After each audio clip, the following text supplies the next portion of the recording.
Pasta ready হয়ে গেছে। এই পাস্তাটা না বড় থেকে বাচ্চা অবধি প্রত্যেকেরই পছন্দ।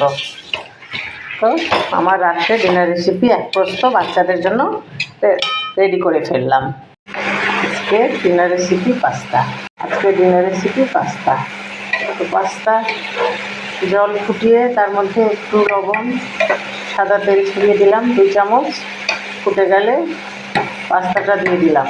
পাস্তা ভালোভাবে সেদ্ধ হয়ে গেলে এটা জল ঝরিয়ে নেব। পাস্তা সেদ্ধ হয়ে গেছে, জলটা ঝরিয়ে নিলাম। তারপরে একটা সস তৈরি করে ফেললাম। তো কড়াইয়ে আমি অল্প একটু সাদা তেল দিয়ে তার মধ্যে দিয়ে দিলাম কুচানো টমেটো কুচি, 2 কাঁচা লঙ্কা, আর সামান্য লবণ, আর একটু তার সাথে 1 প্যাকেট দিলাম ম্যাগি মশলা, আর 1 প্যাকেট পাস্তার মশলা।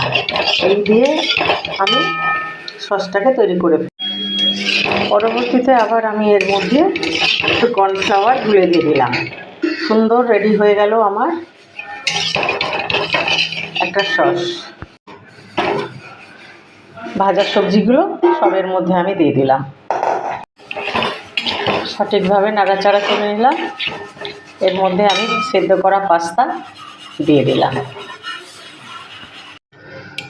তো রেডি হয়ে গেল আমার পাস্তা। তাই আমি পাস্তা রেডি করে ফেলেছি। পছন্দ হলে লাইক, কমেন্ট, শেয়ার, সাবস্ক্রাইব করে শাহী কিচেনের পাশে থাকবেন। সকলে ভালো থাকবেন, সুস্থ থাকবেন। Good night.